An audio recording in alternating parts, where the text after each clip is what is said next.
ओम शांति। आज का तारीख है 18 सितंबर 2020। साकार मधुर महावाक्य सुनेंगे। आज बाबा ने विशेष कहा है कि हमें शांत रहना है। शांति हमारा स्वधर्म है। मनवरदार बच्चे वही हैं जो सवेरे सवेरे उठकर अमृत बेले स्नान आदि करके बाबा की याद में बैठते हैं रिफ्रेश होकर। और बंधन मुक्त होने के लिए बाबा ने कहा अब घर जाने का समय है, इसलिए हमें बंधन मुक्त होना है। एक बाबा दूसरा न कोई बुद्धि में यही याद रहे, तभी हम बंधन मुक्त और योग युक्त होकर घर जाएंगे। और आत्मा में मोटापन तब आता है जब व्यर्थ चिंतन करते हैं, तो व्यर्थ चिंतन को भी हटाना है। हमें खीरखंड होकर रहना है, किसी को भी दुख नहीं देना है। बाबा का महावाक्य सुनेंगे। मीठे बाबा ने कहा है, मीठे बच्चे विश्व में शांति स्थापन करने के निमित्त हो, इसलिए तुम्हें कभी अशांत नहीं होना चाहिए। प्रश्न बाबा का, बाप किन बच्चों को फरमान बरदार बच्चे कहते हैं? बाबा उत्तर में कहते हैं, बाप का जो मुख्य फरमान है कि बच्चे अमृत बेले उठकर बाप को याद करो, इस मुख्य फरमान को पालन करते हैं। सवेरे सवेरे स्नान आदि कर फ्रेश हो मुकर्रर टाइम पर याद की यात्रा में रहते हैं। बाबा उन्हें सपूत व फरमान बरदार कहते हैं। वही जाकर राजा बनेंगे। कपूत बच्चे तो झाड़ू लगाएंगे। ओम शांति। इसका अर्थ तो बच्चों को समझाया है। ओम अर्थात मैं आत्मा हूँ, ऐसे सब कहते हैं। जीव आत्मा है जरूर, और सब आत्माओं का एक बाप है। शरीरों के बाप अलग अलग होते हैं, यह भी बच्चों की बुद्धि में है। हद के बाप से हद का और बेहद के बाप से बेहद का वर्षा मिलता है। अब इस समय मनुष्य चाहते हैं विश्व में शांति हो। अगर चित्रों पर समझाया जाए तो शांति के लिए कलयुग और सतयुग आदि के संगम पर ले आना चाहिए। यह है सतयुग, नई दुनिया। उनमें एक धर्म होता है तो पवित्रता, शांति, सुख है। उनको कहा ही जाता है हेवन। यह तो सब मानेंगे। नई दुनिया में सुख है, दुख हो नहीं सकता। किसको भी समझाना बहुत सहज है। शांति और अशांति की बात यहाँ विश्व पर ही होती है। वह तो है ही निर्वाण धाम, जहाँ शांति अशांति का प्रश्न ही नहीं उठ सकता है।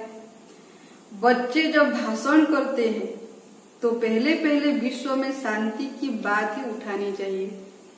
मनुष्य शांति के लिए बहुत प्रयास करते हैं, उनको प्राइज भी मिलती रहती है। वास्तव में इसमें दौड़ा दौड़ी करने की बात है नहीं। बाप कहते हैं सिर्फ अपने स्वधर्म में टिको तो विकर्ण विनाश हो जाएंगे, स्वधर्म में टिकेंगे तो शांति हो जाएगी। तुम हो ही एवर शांत बाप के बच्चे। यह वर्षा उनसे मिलता है। शांति का वर्षा बाप से मिलता है। उनको कोई मोक्ष नहीं कहेंगे। मोक्ष तो भगवान को भी नहीं मिल सकता। भगवान को भी पाठ में जरूर आना है। हर 5000 वर्ष के बाद बाप को आना पड़ता है, तो भगवान को भी मोक्ष नहीं है। कहते हैं कल के संगम युगे मैं आता हूँ। तो भगवान को भी मोक्ष नहीं, तो बच्चे फिर मोक्ष को कैसे पा सकते हैं? यह बातें सारा दिन विचार सागर मंथन करने की है। बाप तो तुम बच्चों को ही समझाते हैं। तुम बच्चों को समझाने की प्रैक्टिस जास्ती है। शिव बाबा समझाते हैं तो तुम सब ब्राह्मण ही समझते हो। विचार सागर मंथन तुमको करना है। सर्विस पर तुम बच्चे हो, तुमको तो बहुत समझाना होता है। दिन रात सर्विस में रहते हैं। म्यूजियम में सारा दिन आते ही रहेंगे। रात्रि को 10-11 तक भी कहाँ आते हैं। सवेरे 4 बजे से भी कहाँ सर्विस करने लग पड़ते हैं। यहाँ तो घर है, जब चाहे तब बैठ सकते हैं। सेंटर्स में तो बाहर से दूर दूर से आते हैं तो टाइम मुकर्रर रखना पड़ता है। यहाँ तो कोई भी टाइम बच्चे उठ सकते हैं, परंतु ऐसे टाइम तो नहीं पढ़ना है जो बच्चे उठे और झुटका खाएं, इसलिए सवेरे का टाइम रखा जाता है। मधुबन में तो कभी भी उठकर मुरली सुन सकते हैं, पढ़ सकते हैं, लेकिन ऐसा भी टाइम नहीं रखना है जो नींद पूरी ना हो और बैठे और झुटका खाते रहे। लेकिन बाप को भी सपूत और कपूत बच्चे होते हैं ना, जो स्नान आदि कर फ्रेश हो जाएं, फिर भी टाइम पर नहीं आते तो उनको फरमान बरदार नहीं कह सकते हैं। लौकिक बाप को भी सपूत और कपूत बच्चे होते हैं ना, बेहद के बाप को भी होते हैं। सपूत जाकर राजा बनेंगे, कपूत जाकर झाड़ू लगाएंगे, मालूम तो सब पड़ जाता है ना। कृष्ण जन्माष्टमी पर भी समझाया है, कृष्ण का जन्म जब होता है तब तो स्वर्ग है, एक ही राज्य होता है, विश्व में शांति है। स्वर्ग में बहुत थोड़े मनुष्य होंगे, वो है ही नई दुनिया, वहाँ अशांति हो नहीं सकती। शांति तब है जब एक धर्म है। जो धर्म बाप स्थापन करते हैं, बाद में जब और धर्म आते हैं तो अशांति होती है, वहाँ है ही शांति। 16 कला संपूर्ण है ना। चंद्रमा भी जब संपूर्ण होता है तो कितना शोभता है, उनको फुल मून कहा जाता है। त्रेता में 4 से 3 भाग कहेंगे, खंडित हो गया ना, 2 कला कम हो गई। संपूर्ण शांति सत्युग में होती है। 25% पुरानी सृष्टि होगी तो कुछ न कुछ खिटखिट होगी। 2 कला कम होने से शोभा कम हो गई। स्वर्ग में बिल्कुल शांति, नर्क में है बिल्कुल अशांति। यह समय है जो मनुष्य विश्व में शांति चाहते हैं।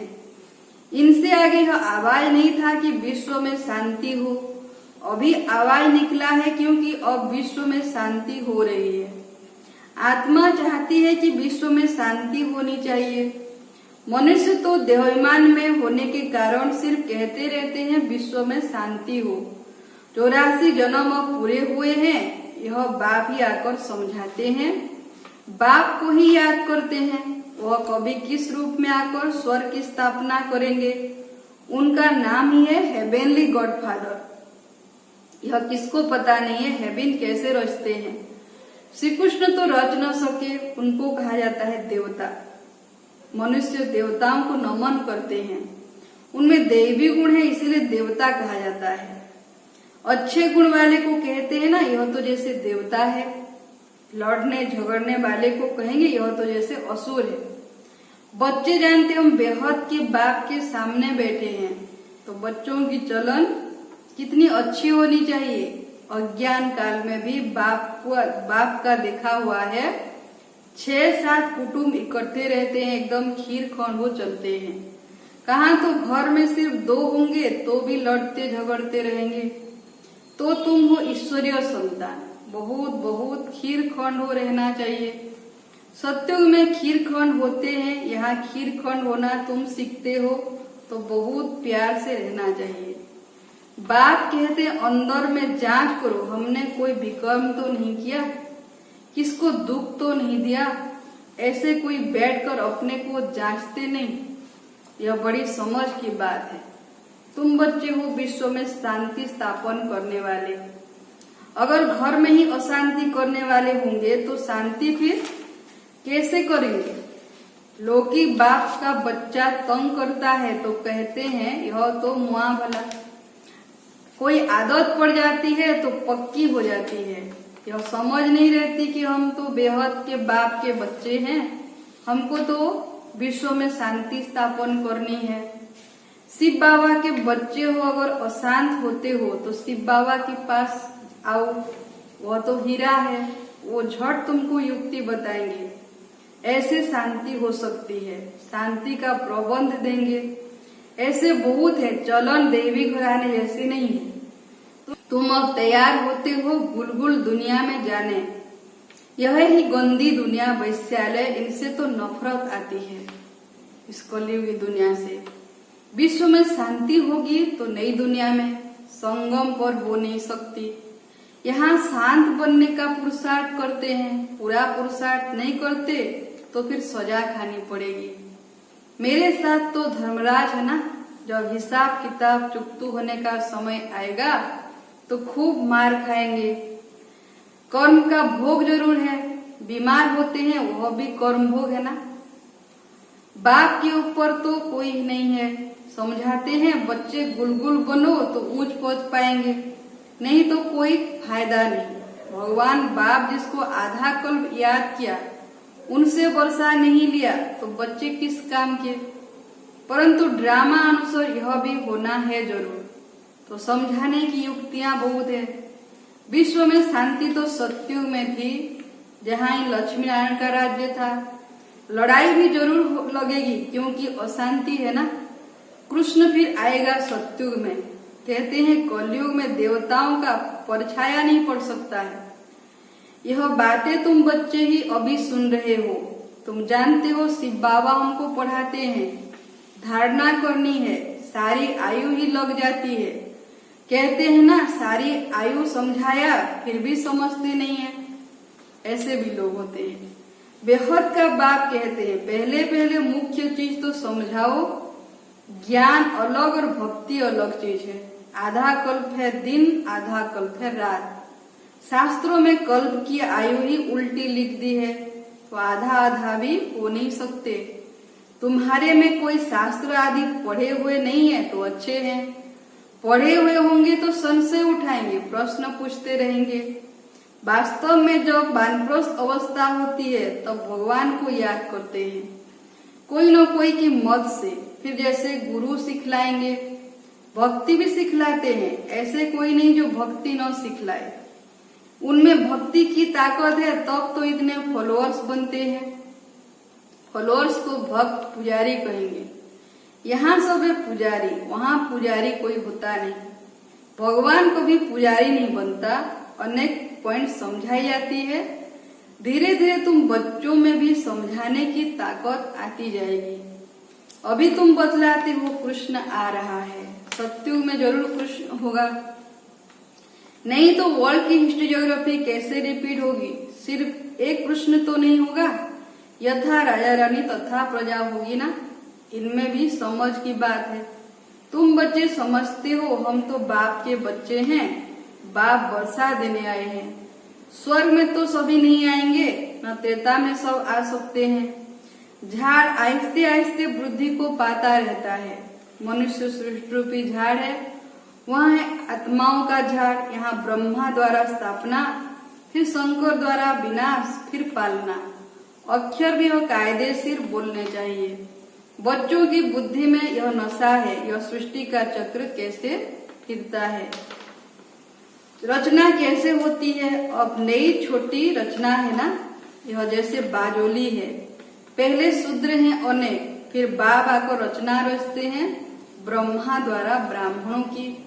ब्राह्मण हो जाते हैं चोटी, चोटी और पैर आपस में मिलते हैं।